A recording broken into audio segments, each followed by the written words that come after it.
प्राचीन भारत में स्थापत्य कला। तो चलिए शुरू करते हैं। इसके पहले नोट्स करेंगे और फिर हमेशा की तरह इसके क्वेश्चंस करेंगे। और इस नोट्स के बाद मैं एक क्वेश्चन आपको कमेंट बॉक्स में पिन कर दूंगा, जिसका आप लोग आंसर दीजिएगा कमेंट बॉक्स में, जो कि इसी नोट्स में से होगा। मध्य प्रदेश के छतरपुर जिले में स्थित खजुराहो में चंदेल राजाओं द्वारा निर्मित मंदिर आज भी चंदेल स्थापत्य की उत्कृष्टता का बखान कर रहे हैं। 64 योगिनी, ब्रह्म और महादेव के ग्रेनाइट से बने मंदिर हैं। उन्हें छोड़कर बाकी सभी मंदिर महीन दानेदार बलुआ पत्थर, बफ गुलाबी या हल्का पीला से बने हैं। इन मंदिरों का निर्माण 10वीं से 12वीं शताब्दी के मध्य 950 से 1050 ईस्वी के मध्य चंदेलों का मुख्य काल ये है, लेकिन पूर्ववर्ती और परवर्ती काल में भी निर्माण हुए के बीच कराया गया है। तो अगर जैसे पूछा जाए ईयर वाइज तो आप लगाएंगे 950 से 1050 और शताब्दी वाइज तो 10 से 12वीं शताब्दी के मध्य। यहाँ के मंदिरों में कंदरिया महादेव मंदिर सर्वप्रमुख है। इस मंदिर का निर्माण संभवतः विद्याधर 11वीं शताब्दी में करवाया था। खजुराहो में 85 मंदिरों के निर्माण का उल्लेख मिलता है। ये मंदिर वैष्णव, शैव, शाक्त और जैन धर्म से संबंधित हैं।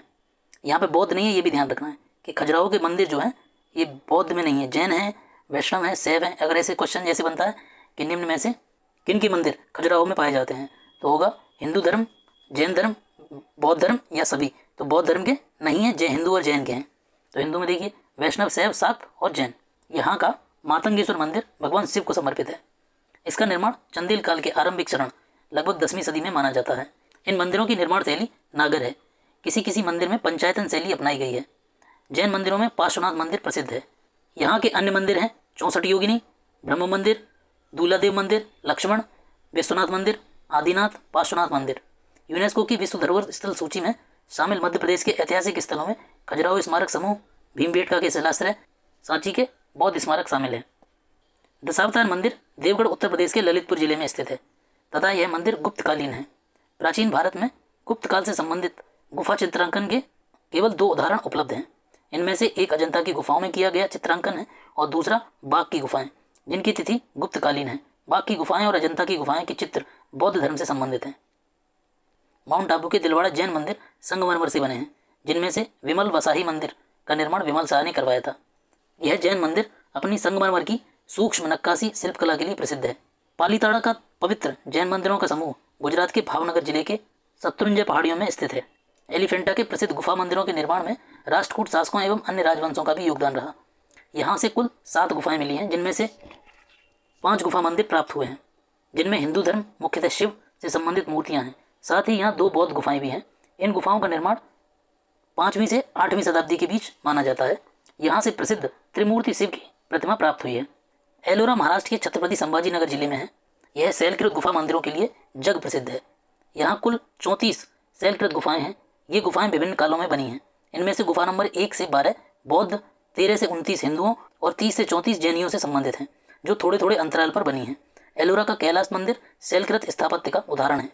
द्रविड़ शैली के इस विश्व प्रसिद्ध मंदिर का निर्माण राष्ट्रकूट शासक कृष्ण प्रथम ने करवाया था। पश्चिमी भारत में शैलकृत गुफाओं के कुछ प्रमुख स्थल नासिक, एलोरा और अजंता हैं। ये तीनों स्थल महाराष्ट्र में स्थित हैं। नासिक की बौद्ध गुफाएं सुविख्यात हैं। उन्हें पांडवलेनी कहा जाता है। राष्ट्रकूट शासकों के समय वैसे तो ब्राह्मण धर्म का महत्व था, किंतु ब्राह्मण धर्म की तुलना में जैन धर्म का अधिक प्रचार प्रसार था और इसे राजकीय संरक्षण भी प्राप्त था।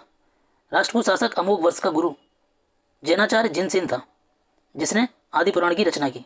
उस समय शासकों और सामंतों के साथ साथ सेनापति पदों पर भी अनेक जैन धर्मानुयायियों की नियुक्ति की जाती थी। अजंता की गुफाओं का विकास 2 चरणों में हुआ है। आरंभिक चरण सातवाहन काल और उत्तरवर्ती चरण वाकाटक काल। इस चरण में वाकाटकों के सामंत भी संबद्ध रहे। अजंता की गुफा नंबर 16 में उत्कीर्ण मरणासन राजकुमारी का चित्र प्रशंसनीय है। इस चित्र की प्रशंसा करते हुए ग्रिफिथ, वर्गेज, फर्गुसन ने कहा कि करुणा भाव और अपनी कथा को स्पष्ट ढंग से कहने की दृष्टि से यह कला के इतिहास में अनतिक्रमणीय है।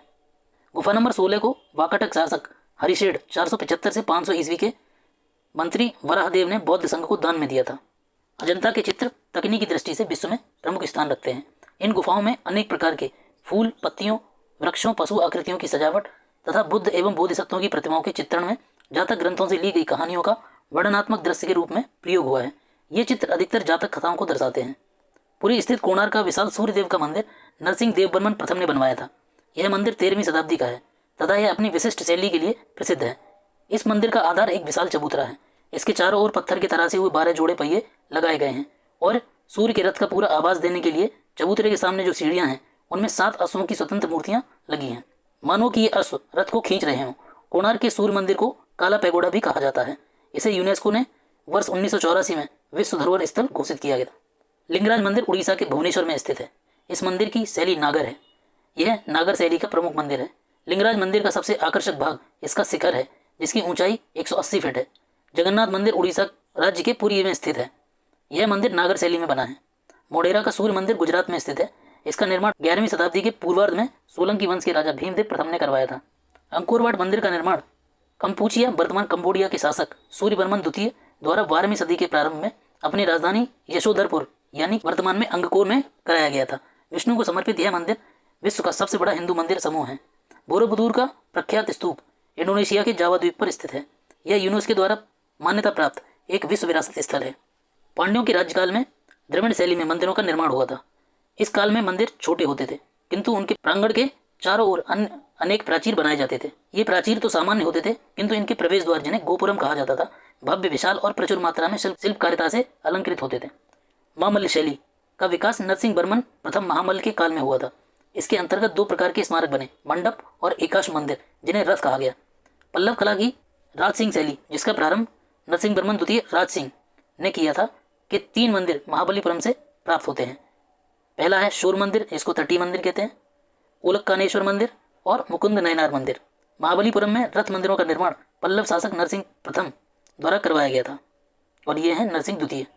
तो दोनों में अंतर आपको याद रखना है कि जो राज सिंह शैली है नरसिंह द्वितीय की है और इन्होंने 3 मंदिर निर्माण करवाए हैं, तटीय मंदिर, उलक्कानेश्वर और मुकुंद नयनार। और महाबलीपुरम के जो रथ मंदिर हैं उनका निर्माण करवाया नरसिंह प्रथम ने। ये मंदिर एकाश्म पत्थर से निर्मित है। पल्लवकालीन मामल्य शैली में बने रथों या एकाश्मिक मंदिरों में धर्मराज रथ सबसे बड़ा एवं द्रौपदी रथ सबसे छोटा है। इन रथों या एकाश मंदिरों के कलात्मक अलंकरण या नक्काशी मिलती है। श्रीनिवास नल्लूर का कोरंगनाथ मंदिर चोल शासक परांतक प्रथम के काल में निर्मित हुआ था।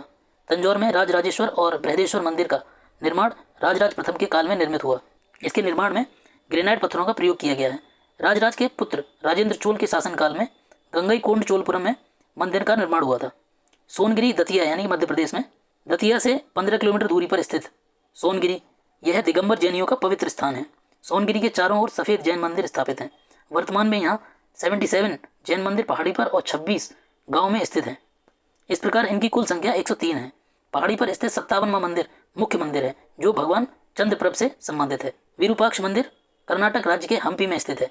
यह भगवान शिव को समर्पित है, जो यहाँ विरूपाक्ष के नाम से जाने जाते हैं। नागर, द्रविड़ और वेसर मंदिर भारतीय मंदिर वास्तुकला की 3 प्रमुख शैलियाँ हैं। नागर शैली उत्तर भारत में प्रचलित है। उड़ीसा के मंदिर शुद्ध रूप से इसी शैली में निर्मित हैं। द्रविड़ शैली के मंदिरों का प्रसार दक्षिण भारत, विशेषकर कृष्णा नदी और कन्याकुमारी के मध्य में था। बेसर शैली का विकास नागर और द्रविड़ शैलियों के मिश्रण से हुआ है। दक्षिण भारत के मुख्यतः चालुक्य शासकों के द्वारा प्रयुक्त होने के कारण इस शैली को चालुक्य शैली भी कहते हैं। पंचायतन शब्द मंदिर रचना शैली को निर्दिष्ट करता है। बद्रीनाथ कपूर द्वारा रचित बृहद प्रमाणिक हिंदी कोश, मूल संपादक हैं इसके आचार्य रामचंद्र वर्मा के अनुसार, पंचायतन एक पुल्लिंग शब्द है जो किसी देवता या उसके साथ के 4 देवताओं की मूर्तियों के एक समूह के लिए प्रयुक्त होता है, जैसे शिव पंचायतन और राम पंचायतन। बद्रीनाथ मंदिर में 5 प्रमुख प्रतिमाओं के समूह को बद्री पंचायतन कहा जाता है। राजस्थान के उदयपुर में स्थित जगदीश मंदिर शिल्पकला की दृष्टि से अनोखा है। यह मंदिर पंचायतन शैली का है। 4 लघु मंदिरों के परिवृत्त होने के कारण इसे पंचायतन कहा गया है। प्रसिद्ध नैमिषारण्य तीर्थ उत्तर प्रदेश के सीतापुर जिले में स्थित है। नैमिषारण्य के निकट मिश्रिक के दधीच कुंड से जुड़ी पौराणिक परंपरा के अनुसार महर्षि दधीच ने देवताओं को अपनी अस्थियां दान दी थी, जिससे निर्मित वज्र द्वारा देवराज इंद्र ने वृत्रासुर का वध किया था। नेक्स्ट वीडियो में हम लोग इसके क्वेश्चंस करेंगे और एक क्वेश्चन जो कमेंट बॉक्स में दिया गया उसको आप लोग कमेंट बॉक्स में ही आंसर करिएगा, जो कि इसी वीडियो से संबंधित है।